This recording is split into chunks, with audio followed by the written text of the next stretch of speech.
Check to make sure we got sound. Yeah. Testing. Got sound. Yep. Testing. Sound. Yep. Okay. Testing. Sound. Yep.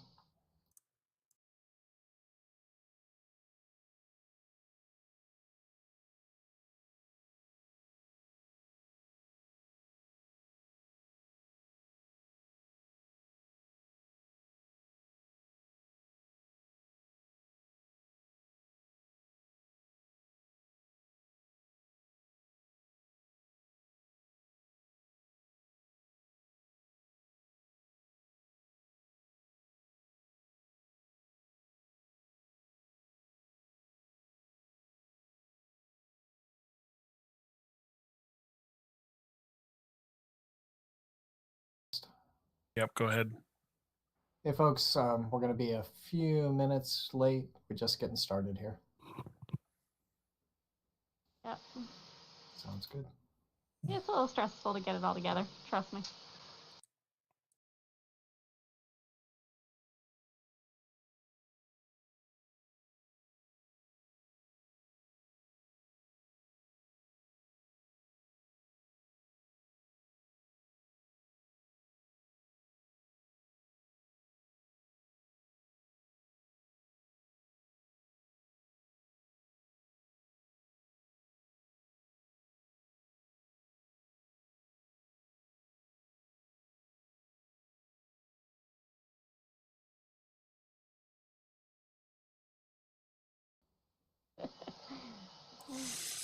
All right. Good morning, everybody. Happy last Tuesday of February. Can you believe that already?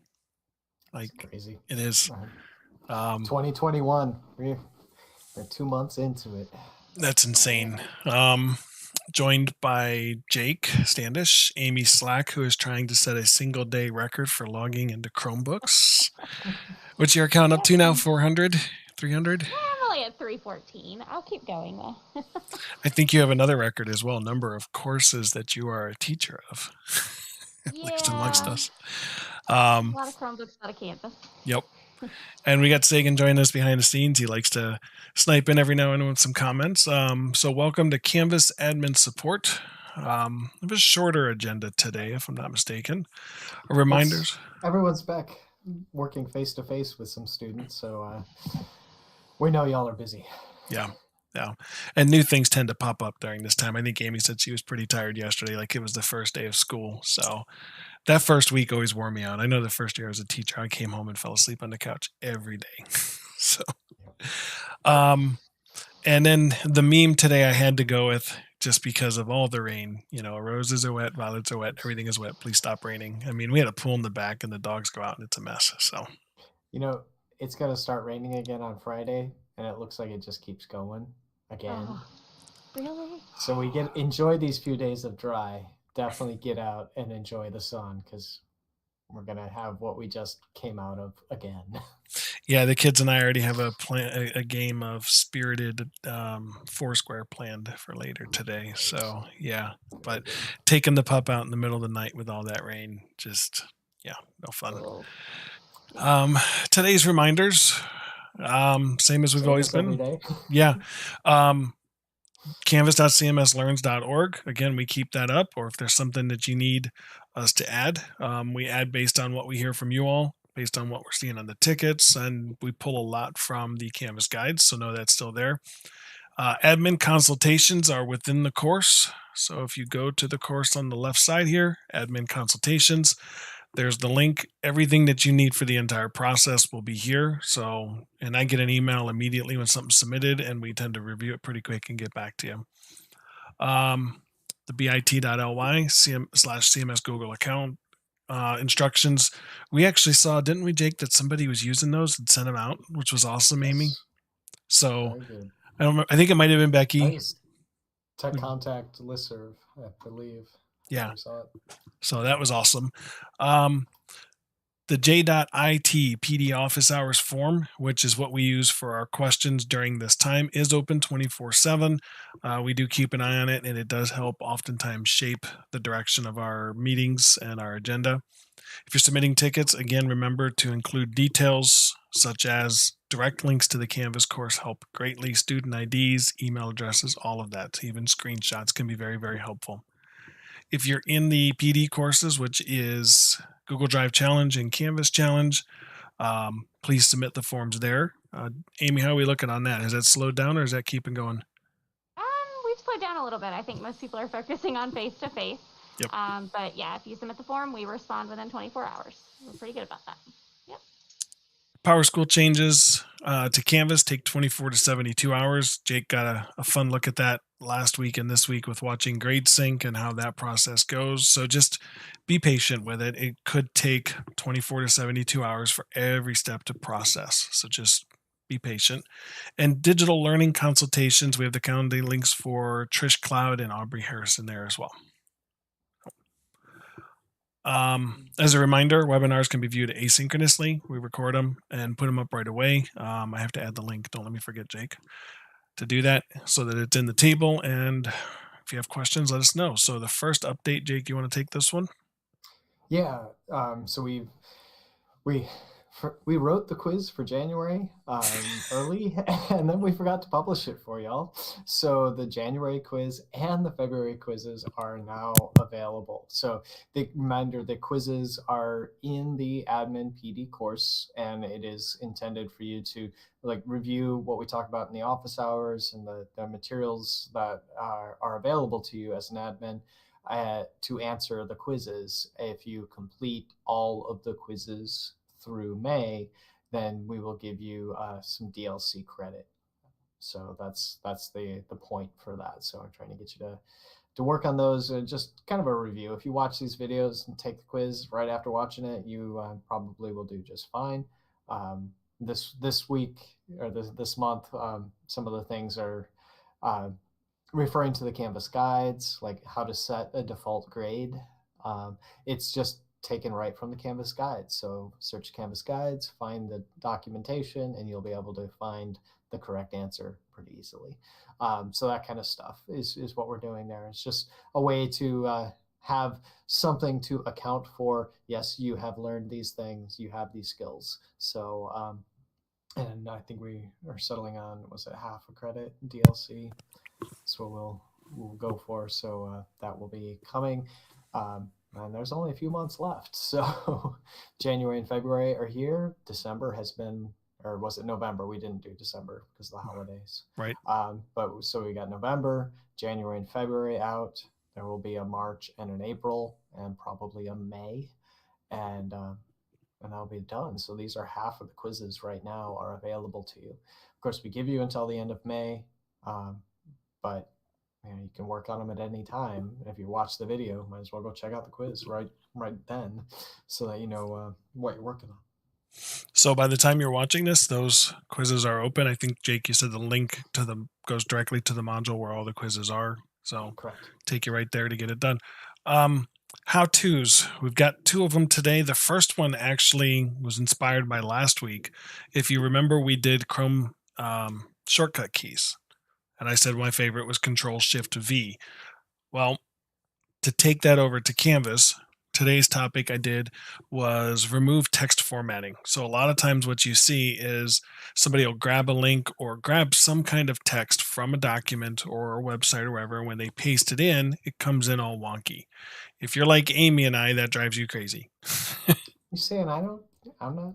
Yeah, you do it too, but we're a little bit more, and you know it's true. The 2 of us. So what you can do, these instructions are pretty straightforward. Using the RCE, and the RCE is this area right here, where you're editing the text and all of those different options, like the bold, italic, and underline, color, and all of that. Using the RCE, if you highlight the text, as you can see here at number 1, and you click this little button here, that'll remove the formatting. So show you an example. I actually have one. Let me go to my dashboard real quick. I made up a fake quiz for this. And this course is such a mess. I dump so much into it that doesn't work. Should um, alphabetize the course navigation. I It is should. actually. Is it? Well, the hidden links are alphabetized. I'm just realizing it's hidden. I don't think. Yeah, this is one. Okay, this is the one I was playing with. So thankfully, I did the first one. So you can see here, I've got 4 different types of font settings, and students sometimes they will be very quick to pick up on those subtle differences in font. Had a teacher email me recently and said, "What's different?" The trick is if I click on the question to edit it, oh, highlight the text, and where'd it go? Just had it. There it is. To TX on this version. TX, you notice it is gone. So again, click on the question, highlight the text, TX, clear formatting, and This now is it's the same. new quizzes shows that icon Yep. for clear formatting with a TX. The other ones, any other editor like in a Canvas page would be the T again, but it would have a little eraser at the bottom of it. But and when you're thinking about quizzes, especially like Justin has just said, a lot of quiz sources, questions that you might have in a different place, like even in a Word document, oftentimes the formatting is done in a way to highlight the correct answer by making it italic or bold. That's for ingesting into other systems, how that works. So sometimes you get a Word document and it has quiz questions you want to use, and you're just copying and pasting, but it keeps the italic or bolded correct answer. So you can just quickly clear that formatting to remove it. So here I am on a page. There's the T with the eraser to clear formatting. So this is a good little trick that we use. And we also gave a link to the RCE instructions from the Canvas guides. And this will show you the same things, but actually more in depth as well. So how do you modify in the rich content editor? There's a lot you can do, Mhm. but there's always a good rule to be consistent with whatever you're doing, like the highlighting, italic and bold, and different font sizes. Do it consistently so that it's conveying a particular meaning, right? Like, your textbooks have headings which have the overall statement for what this next thing you're about to read is about. It's that kind of thing. So making sure that you're being consistent and clear with the purpose for those different formattings. The next tip is Chrome Incognito, which I'm sure by now I'm hoping most people have heard about this. But what I wanted to do was kind of talk about not only why you'd use it, but also think about when you're in the classroom and thinking about the issues that I saw as a TF that you would see with students often. So what it does is it allows you to log into more than one Google account without conflicts. It's also known as private sharing, I think, or private browsing. Browsing, yeah.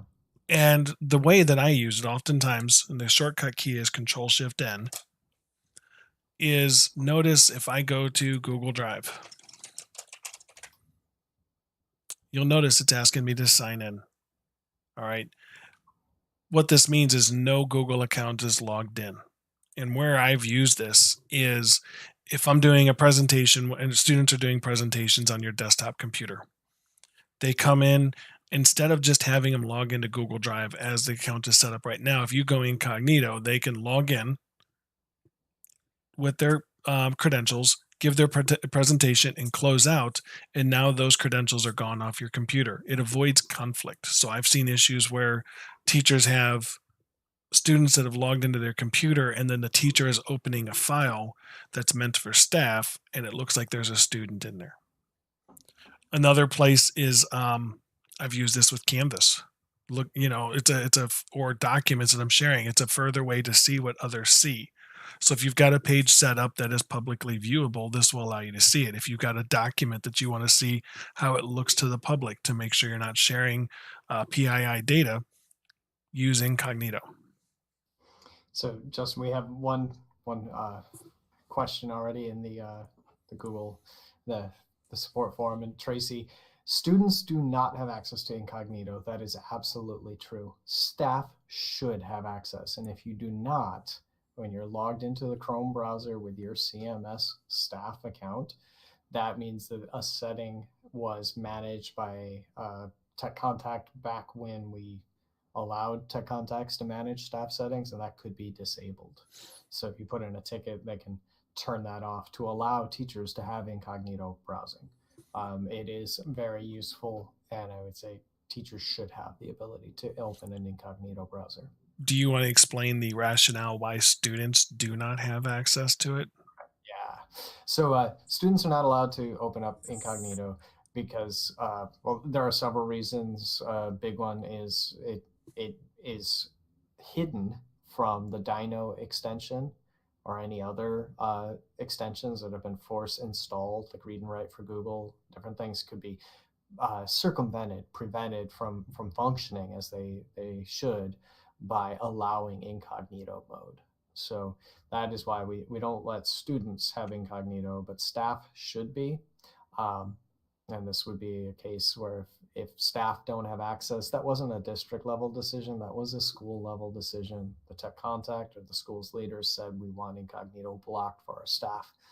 Not exactly sure why they would make that decision, but if it is blocked, that would be why. So put in a ticket and we can open that back up. So I would say one reason we use it at Butler a lot is like our secretary who does all our social media checks everything before she puts something on social media. And one of the first things I taught her was incognito mode and being able to test before she sent out a parent newsletter that she had actually changed the share settings properly so parents could actually access it. So I would say that it's actually arguably very useful. Even as a classroom teacher, before I sent something to parents, I always used incognito mode to test that. So yeah, I think it's a useful tool if you're a staff member. And the Okay. rationale for that, when you say test it, why? What are you looking for to test? So let's say I am sending a newsletter to parents. I want to change my share settings so anyone with the link can see it, not just within CMS. So I open up an incognito window and I paste in that share link, and I've got to decide if truly anyone can access it or if it's going to prompt me to log in. And then I know that I'm restricting that to either within CMS or somebody who has to have a Google account. And in the case where I'm sending something to parents, I can't restrict it in that way. Otherwise, parents aren't going to have access to it properly. So that's a way that I test that pretty frequently, to be honest. Yeah, I do the same thing with all documents and things sent out. I always test them incognito. Yeah, it's a very helpful tool. Cool. Very good. So that was our agenda today. Remember, if you're going to submit questions, do not put out personally identifiable information such as email addresses or student ID numbers. If you've got a question, please submit to j.mp/ITPD office hours. And so far, we don't have any questions in besides Tracy's that we already took care of. So Jake, I'll leave it here. If you get a question in, let me know. Figure I'll let you filter it first. Yep, sounds good.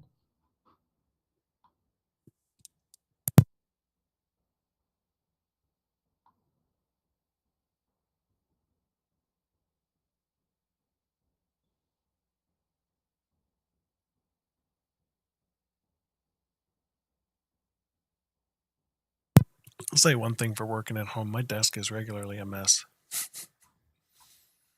Water, snack bowls, coffee cups.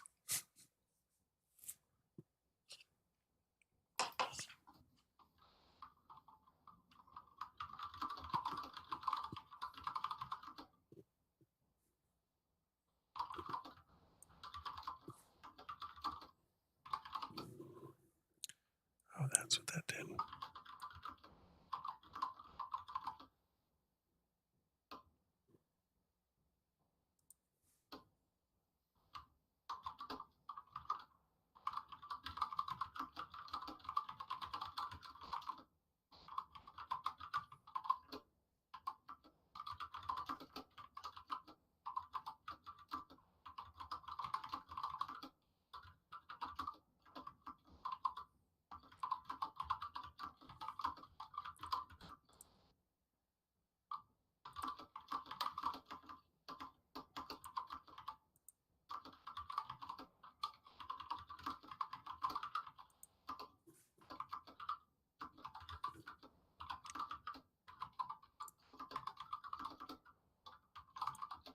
All right, we got a new one. Here we go. What does it say? A student who, when connected to the school networks, can log into Canvas Find. When she's at home and tries to connect to Canvas, she gets the rapid identity CMS sign in, which they should. Answer to student ID and password, and it's taken to Zscaler. Yeah. Okay, so Zscaler, you have to sign in. Thought we switched this up so that they could sign in with a Google account. They can do both now. So if they type it in with the student, it'll bypass the password. So if at this screen, the student types their email address with the word student in it, they'll just keep moving. Or they can type it without the word student, and then they have to use their birthday as the password on the second screen that has a blue sidebar. But both will work now. All right. Yeah, so if you see Zscaler, you still have to sign in. That's an important thing. Nothing else will work until they get past that authentication, because Zscaler is what it's required for their device to have an internet connection. So they have to make sure they get that logged in. One thing to try, Nisha, is if the student's on campus with you at any point, one thing I've tried is to walk kind of towards the end of your property to where you're not on the Wi-Fi, connected to something like a mobile hotspot, and walk through that process with the student one time. And usually it'll prompt you to save it, and then you can save it so the next time the student's at home, they won't have that issue. So with some students, that's a good idea to kind of try that. Next question is from Jeremy. It says, I have a teacher whose Canvas course runs extremely slow. I've tried clearing the cache and the profile on his device. Is there a fix for this? Jake? I'm suspecting the problem is the amount of modules or assignments, and that it's specific things that you're trying to load. So if you try to go to the modules page or the assignments page, not a specific assignment, but the page that lists all of the assignments, that is what is slow. And we are seeing this for some teachers, and it has to do with a combination of things. First off, we have blueprint content going into their courses from the curriculum team, and then maybe that teacher has imported other courses content into this course as well, and they've created their own stuff. And they end up with a lot of resources. Some of our courses have, well, over 1,000 assignments. This happens, and if there are that many assignments that have to load on the assignments page, it will be slow.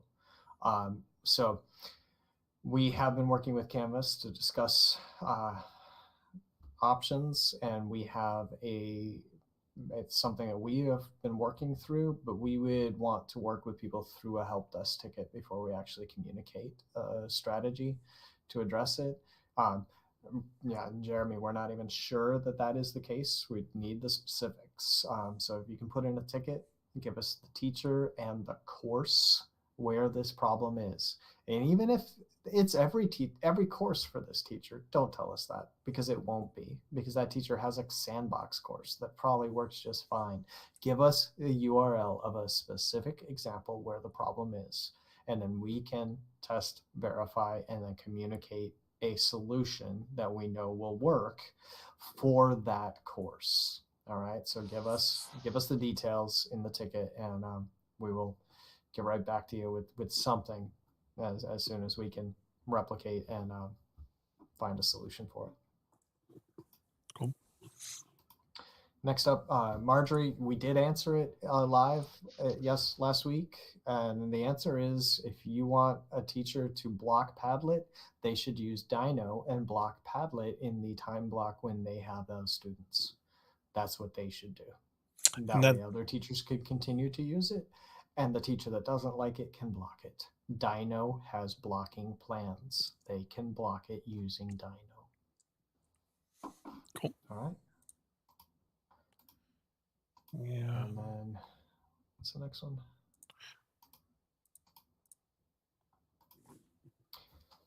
Submitting work in Canvas from Google Drive. Our students use Google Drive, or so there are two different versions of the Google assignments, and it's an unfortunate legacy.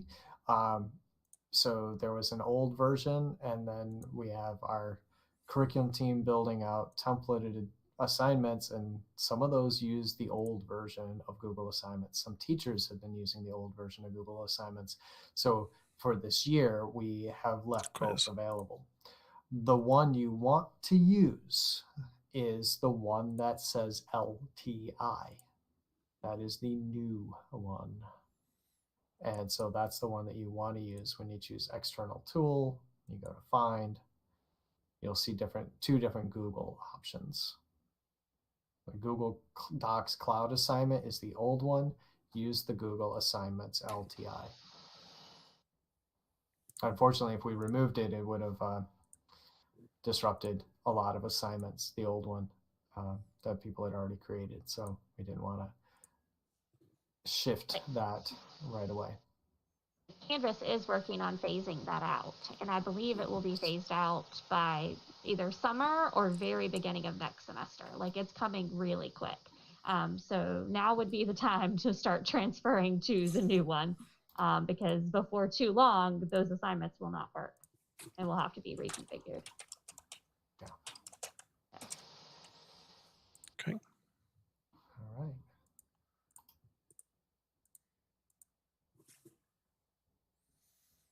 Written directions for the new login process. The only thing that's changed is that Zscaler.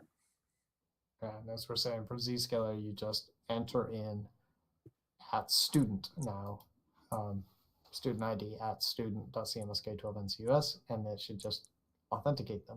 There's nothing more to do. Yeah, it's pretty. There aren't any extra steps to it. It's just literally typing in the student ID number or the student email address all the way out. I was just looking, Marjorie, I don't see any directions. Maybe you could ask Adam. I know he updated it, so maybe he created a handout on that. I'm not sure, to be honest.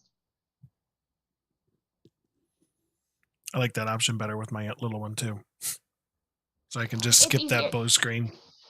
The only thing I'll say about it is I kind of, for high school, I still am encouraging my kids to use the other one, because if they log into the other one, they're authenticated with Microsoft, so they can use Microsoft Teams seamlessly. Whereas if they, and a lot of our CTE teachers do use Microsoft Teams, and it's really complicated to teach them another login otherwise. So we tend to still promote the other way. But I definitely, with like an ESL student or a student who's new to us, I've been teaching them the new way, because it's too easy. Elementary and middle school students that yes. don't use Microsoft. Exactly. Would definitely be ones that you wouldn't. Absolutely, yeah.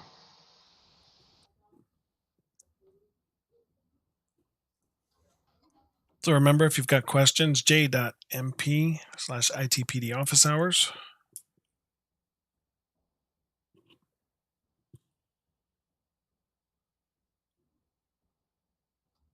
It's just getting easier to run it now that we're doing it more, Jake. Yeah. It's getting easier to manage it. Absolutely. I have to put a little sign on the door. The guy from Among Us is on the door, so the kids know not to come in during this time.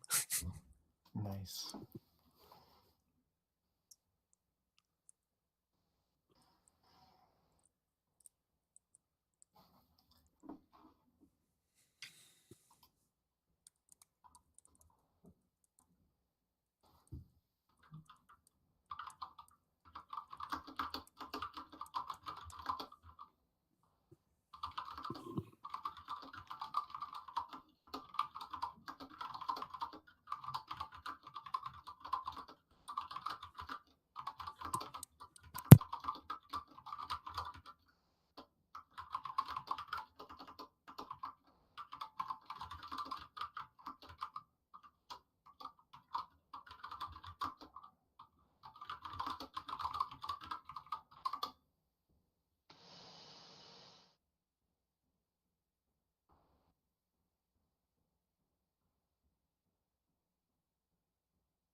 All right, just a reminder, j.mp/itpd office hours. If you have any questions.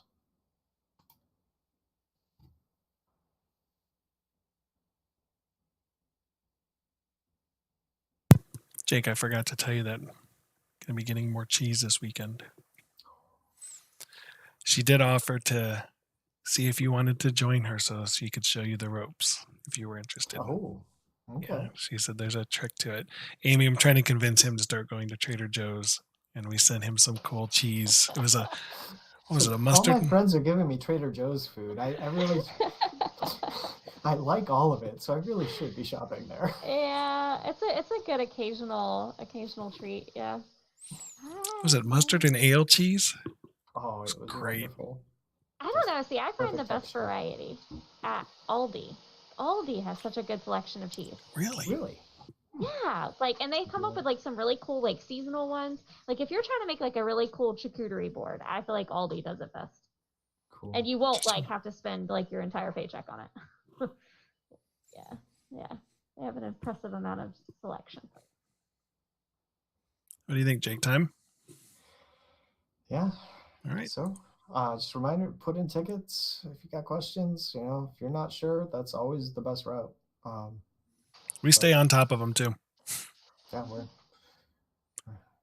We're pulling. Yeah. Pretty small number right now, so take care of it. All right. One last question. What is the shortcut to use when checking the Google logins?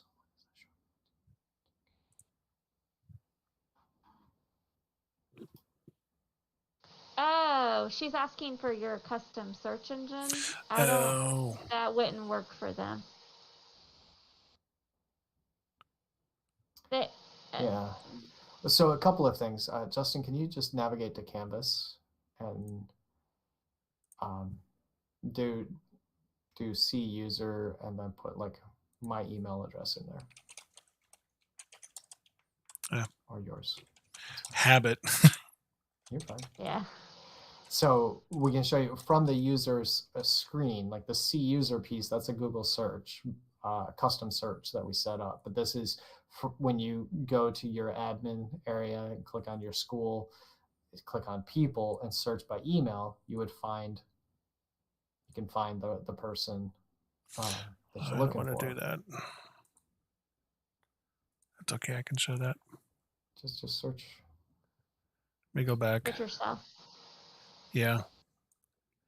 You search yourself, it'll just show you. You're in courses though. You know how many times I've done that? Because I use the thing all the time. There we go. There you go.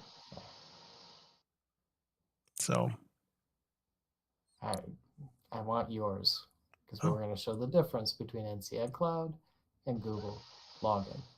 Right? Yeah. So if you look at the login info, and that might be what you're asking about here, Nisha. So you got the top one is always just the state ID, and it'll be staff underscore or student underscore for the sys ID. And that will show you the login info and the recent login to NC Ed Cloud. As you can see here, Justin doesn't use NC Ed Cloud too often. Oh, wow. Not to log into Canvas. It's been since November. He does log in with his Google account, which is the second one listed, the one that shows an email address for the login ID. And then the sys ID is staff underscore his state ID underscore G for Google. So that's our custom logins that allow anyone in the district to log into Canvas using their Google account. And this is something that we maintain based on PowerSchool and Active Directory data. We're modifying it and making sure it gets added weekly. What were the numbers this week? 100 this week. Staff and over 100 students that needed their Google logins. So we just created those real quick. And so not sure exactly what you're asking for, Nisha. If you're asking how to set up the custom search to do that, that was 2 weeks ago. Yes. We did that. We did it a couple times, yeah. Search. So refer back to the previous videos and we'll show you how you can set up a custom search. But if you just want to see the Google logins, it's always the second one in the list of login options, login information for the users. And you'll know it has that underscore G at the end of it on the sys ID for Google. All right. Very good. Well, I think we're gonna call it here. All right. Hope you all have a good week. And Enjoy the let us weather. know if you need any help. We'll see you next week.